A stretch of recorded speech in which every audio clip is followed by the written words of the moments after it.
Welcome to Voyage Daily Tech, the most important news personalized for you every day, supported by Voyage.com. Today, we're sharing 5 stories. First, a startup named Radia is building the world's largest aircraft, the WindRunner, to transport giant wind turbine blades, and the US Department of Defense is now involved. Second, NASA and India's ISRO have launched the $1.5 billion NISAR satellite. Its revolutionary radar can detect centimetre-small shifts on Earth, from earthquakes to melting glaciers. Third, iPhone maker Foxconn is jumping into the trillion-dollar AI data center market, building new facilities to handle the extreme heat from NVIDIA's next-gen Blackwell chips. Fourth, a $25 billion Megadeal in cybersecurity, Palo Alto Networks, is buying CyberArk to battle AI-powered hacking, a move that sent Palo Alto's own stock dropping. And fifth, Australia's government is adding YouTube to its social media ban for kids under 16, despite legal threats from parent company Google. The story begins with a decision that caught everyone by surprise. A company that has never built an aircraft before is now constructing the largest plane in world history. Now, you might be wondering how a startup can possibly pull this off. The secret lies in what's called innovation by integration. They aren't inventing new engines or new avionics. Instead, they're using proven off-the-shelf components from existing aircraft. This saves a ton of time and money, but it creates a massive engineering puzzle, making parts that were never designed to work together operate as one flawless system.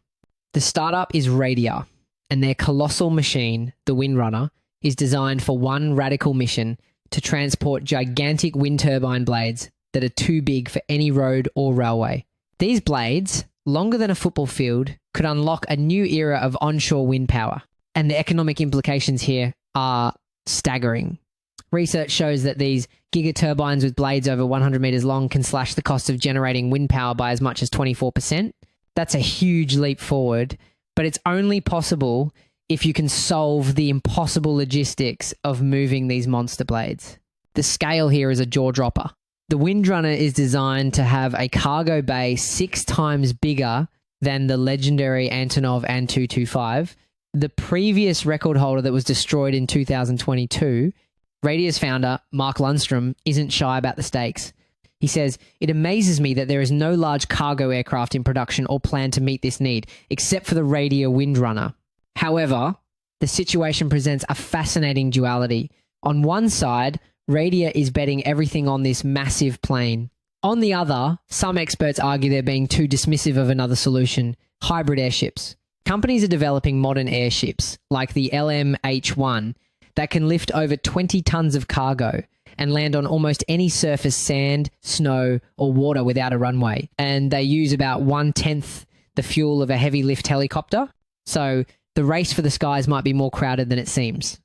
The company has already raised over $150 million to make this vision a reality, but the project is facing serious skepticism. Aviation author Chris Pocock says, "I just don't see how it is going to work unless they can get more capital investment." And it's not just about money. The other giant hurdle is government certification. For a brand new company with a first-of-its-kind aircraft, getting approval from a body like the FAA is a brutal process. We're talking 5 to 9 years of rigorous testing and evaluation to prove the aircraft is safe, especially one this large that needs to land on short, semi-prepared runways. But that's not the whole picture. The real turning point is a new development that complicates the narrative. The US Department of Defense just signed an agreement with Radia to study how the WindRunner could be used to carry military cargo.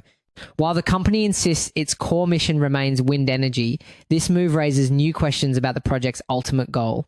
So, what's the significance of this military partnership? It's a classic example of dual-use technology.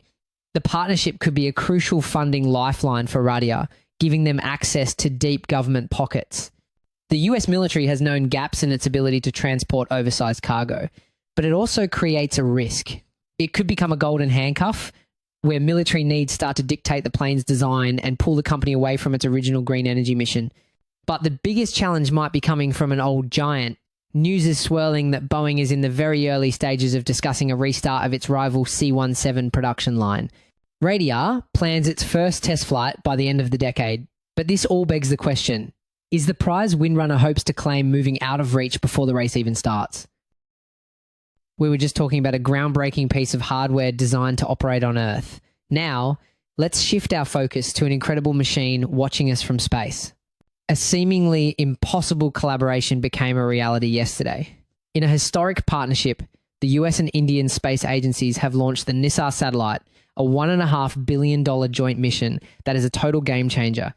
NASA is calling it the most sophisticated radar we've ever built.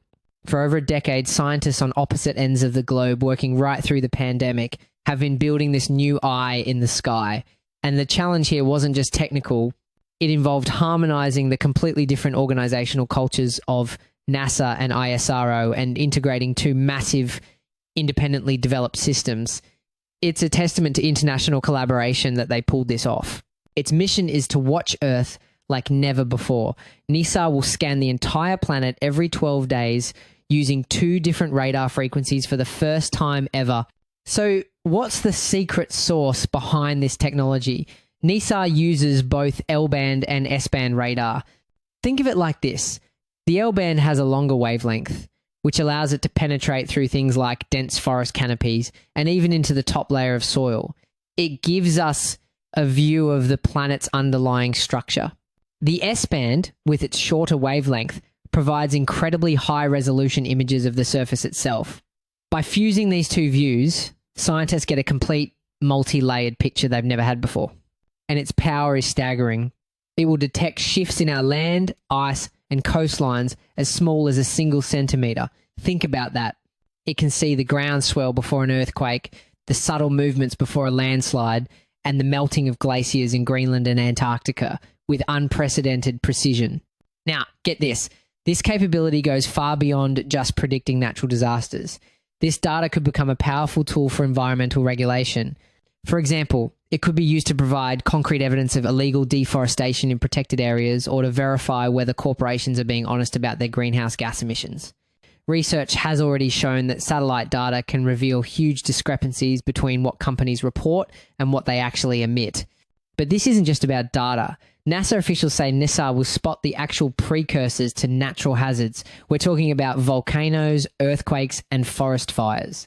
The head of India's space agency is calling it a life-saving satellite designed to give the entire world a new weapon for disaster preparedness. This launch is more than just technology.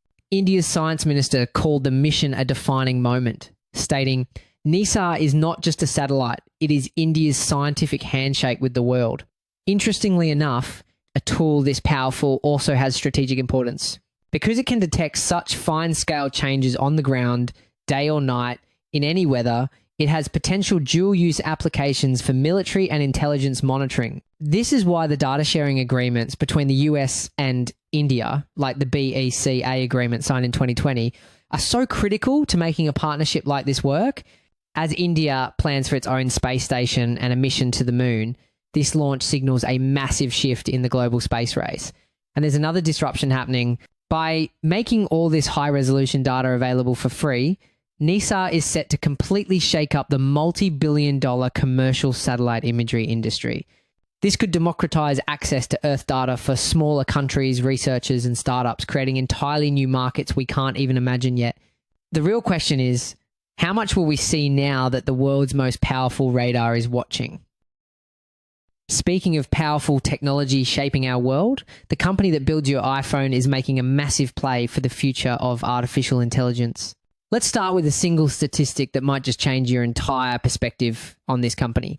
Foxconn is jumping into the AI data center game, and they're chasing a potential $1 trillion market. So the thing is, for decades, Foxconn has been known for assembling our favorite electronics like the iPhone for notoriously thin profit margins. This move is a strategic breakout, a pivot into a much more valuable part of the tech ecosystem. In fact, strong demand for AI servers already helped drive a 91% jump in their net profit in the first quarter. They're trying to escape the margin trap. To get a piece of that pie, Foxconn just announced it's taking a 10% stake in TECO Electric Machinery, a company that started as an engine maker. Why? To create a one-stop shop for building the massive data centers that power AI. But what does a one-stop shop for an AI data center actually entail? This is an incredibly ambitious goal. We're not just talking about putting up a big warehouse. These facilities are some of the most complex engineering projects on the planet. They can consume 100 to 200 times more energy than a typical commercial building, so they require massive, reliable power grids and backup systems. Any failure means catastrophic data loss. Foxconn already makes the AI server racks for giants like NVIDIA. Now, they want to build the entire facility around them. Here's where the situation takes a more complex turn. The reason they need to build the whole facility is because of what's inside those racks. Next generation AI chips like NVIDIA's new Blackwell platform generate an insane amount of heat. Traditional air conditioning just can't handle it. We're talking about power densities per rack that are expected to climb to 30 kilowatts or more. The only way to cool them is with advanced liquid cooling, pumping fluid directly over the processors. This is a huge engineering leap, and mastering it is the key to being competitive. This move puts the Taiwanese giant on a collision course with established industrial players like Siemens and Mitsubishi Electric. And this isn't just a future plan. The boom is already here. Foxconn's AI server revenue was already forecast to have doubled in the second quarter of this year alone. Tech giants from Microsoft to Google are planning to spend billions of dollars this year on these data centers. Foxconn and TECO aren't just thinking locally, they're targeting business in Taiwan, Asia, the Middle East, and the United States. However, if you zoom out, you'll see another layer of strategy at play. The two companies explicitly stated their plan is to expand American manufacturing and reshape the global supply chain. This isn't just a business slogan, it's a direct response to the current geopolitical climate. This is all happening in the context of the intense tech rivalry between the US and China. By building in America, this Taiwanese alliance can sidestep potential US tariffs and align with major government initiatives like the CHIPS and Science Act, which is pouring billions of dollars into building a secure, non-mainland China supply chain for critical technology. This isn't just about diversifying away from consumer electronics anymore. This is a strategic power play for the physical infrastructure of artificial intelligence itself.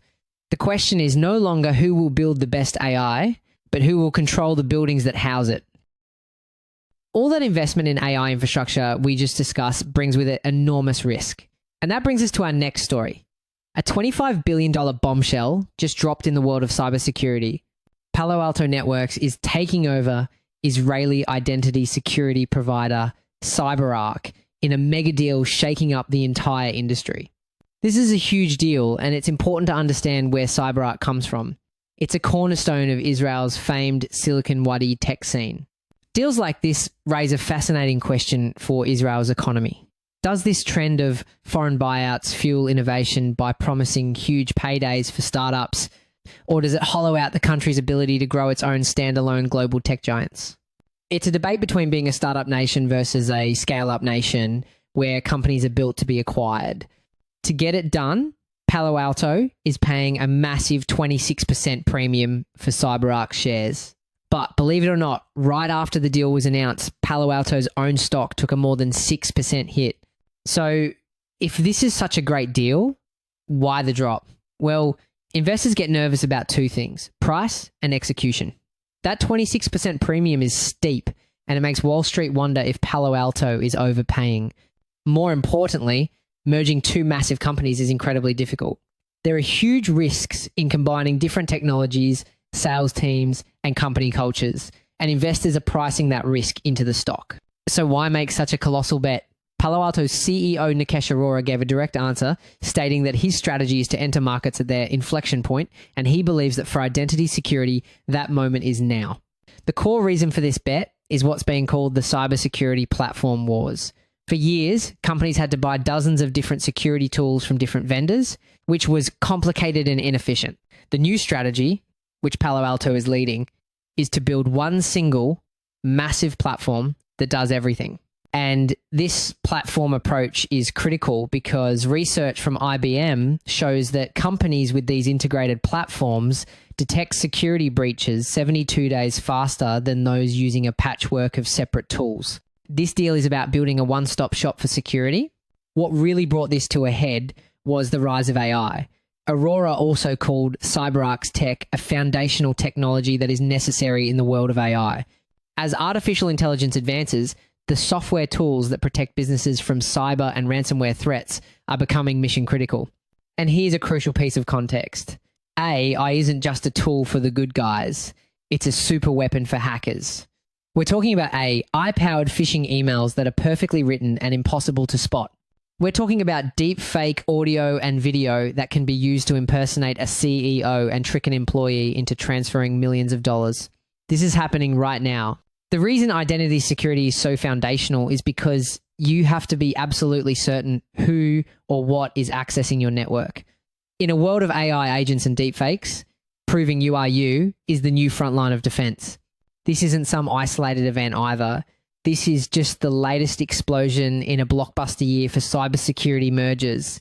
The deal follows Google's recent and even bigger acquisition of cloud security startup Wiz for a staggering $32 billion. A tech arms race is officially underway. With this purchase, Palo Alto isn't just buying a company, it's buying a direct ticket to a new battleground. The move officially launches them into the identity security market to go head-to-head with established giants like Okta and Microsoft. This decision brings both opportunities for Palo Alto and comes with inherent risks for its competitors, especially Okta. Okta is a leader in identity security, but it's what we call a pure play provider. How can it compete when its biggest rivals are now bundling identity protection with a full suite of other security products? Okta's response has been to get smarter, partnering with companies like, you guessed it, Palo Alto, to unify their AI-driven security tools and expand its own product line. It's a fight for survival by adapting to this new consolidated world. Since taking the helm in 2018, CEO Nikesh Arora has swelled Palo Alto's market value to roughly $130 billion. This $25 billion deal is his biggest power play yet. It all begs the question, in this high-stakes, multi-billion-dollar chess game for cybersecurity dominance, who makes the next move? The battle for control in the tech world isn't just between companies. Sometimes it's between a corporation and a country. A government just went toe-to-toe with Google, reversing a major decision and including YouTube in a world-first social media ban for kids under 16. The video giant was initially set to be excluded from the ban, which already covers platforms like TikTok and Instagram. YouTube's argument was simple: it's not social media. The company owned by Google claimed it offers unique value to young Australians and shouldn't be blocked. But the government's stance is based on a very specific legal definition. Under Australia's Online Safety Amendment Act, a social media platform is any service whose significant purpose is to enable online social interaction between users. And by that standard, the government says YouTube, with its comments, communities and sharing features, absolutely qualifies regardless of its educational content. Australia's eSafety Commissioner disagreed, flagging YouTube as the platform where children most frequently saw harmful content. And, the concern isn't just about a single bad video. It's about what has been called the predatory algorithm problem. These are the complex recommendation systems designed to do one thing: maximize your engagement. They track every click, every like, and every second you watch to feed you more of what keeps you hooked. Research from University College London has shown these algorithms can create a dangerous feedback loop, dramatically increasing a user's exposure to harmful or extreme content in a very short time. This is the rip and the shock the government is talking about. This sets up a massive showdown. Just last week, reports surfaced that Google was threatening to sue the government if YouTube was included in the ban. But Australia is not backing down. Prime Minister Anthony Albanese went on the record stating, social media is doing social harm to our children, and I want Australian parents to know that we have their backs. And this isn't just talk. Under the new law, tech companies face fines of up to 50 million Australian dollars if they fail to deactivate accounts for users under 16. But how do they even enforce that? This is where it gets really complicated. We're talking about an age verification arms race. Platforms might have to use AI-powered facial scanning or require government ID checks to comply. The problem is, these systems come with huge privacy concerns, and we all know that determined teens are incredibly good at finding workarounds, from using VPNs to simply lying about their age. So the effectiveness is a huge open question. But the most incendiary statement came from Federal Communications Minister Anika Wells. She described trying to protect children online as being like trying to teach your kids to swim in the open ocean with the rips and the sharks. Her direct response to the legal threats from big tech: We can't control the ocean, but we can police the sharks, and that is why we will not be intimidated. This is a genuine fight for the well-being of Australian kids. It's a powerful stance, but there are critical questions being asked. For example, what happens when you kick all the kids off the mainstream platforms? Experts warn about something called the digital migration effect. Will this ban just push teens into less moderated, more niche corners of the internet where the real sharks might be lurking without any lifeguards at all? This fight is far from over, and its outcome could set a precedent for the entire world. That's it for today on Voyage Daily Tech. Follow, share, and stay tuned for daily updates coming your way tomorrow.